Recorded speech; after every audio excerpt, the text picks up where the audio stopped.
Bonjour à tous, Arte Culture fait place aujourd'hui à une des égéries des nuits parisiennes. Marie-France a été tour à tour vedette de music-hall, actrice de cinéma et chanteuse.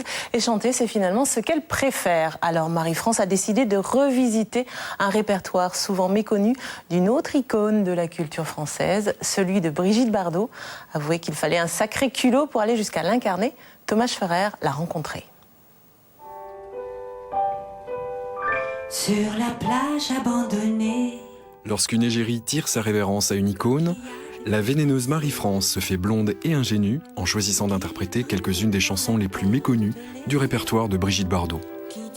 De Gainsbourg à Goraguer ou Claude Bolling, ces quelques perles sont autant de souvenirs qu'elle nous a confiés chez elle.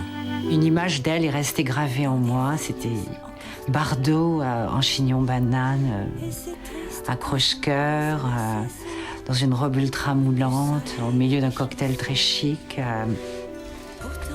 en train de chercher les perles de son collier qu'avait cassé à quatre pattes sous les tables.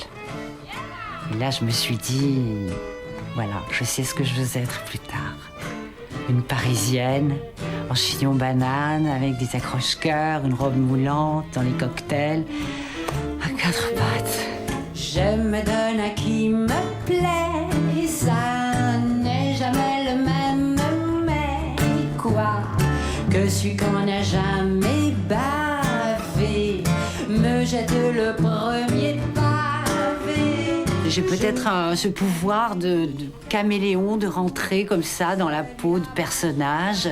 C'est mon côté aussi actrice, comédienne, qui m'aide beaucoup. Voilà, je me passionne pour un personnage et puis ça va même jusqu'à ressortir un peu sur moi après. Sur la mer, dans le vent. Véritable écrin pour ce projet, la mise en scène photographique de ses amis de toujours, Pierre et Gilles, transforme Marie-France en une bébé fantasmée. Pour une fois, j'ai laissé faire Pierre et Gilles sans m'occuper du tout de ce qu'ils voulaient faire. Et j'ai une merveilleuse surprise parce que ils ont su me mettre en valeur tout en installant un décalage pour prouver que ce n'est pas une imitation, mais un hommage avec un certain humour. Et si elle n'a jamais chanté Bardot au sein de son groupe The Pretenders, Chrissy Hynde est venue partager sa passion commune pour Bébé avec Marie-France. Elle adore réellement Brigitte et ses chansons, et ce qu'elle fait, c'est en quelque sorte de confronter tout cela avec ses propres expériences. Vous savez, elle en fait quelque chose de très personnel, et j'ai trouvé qu'il s'agissait d'un show de Marie-France au même titre qu'un hommage à Bardot, une femme que nous adorons tous. Et tant de choses à mon oreille.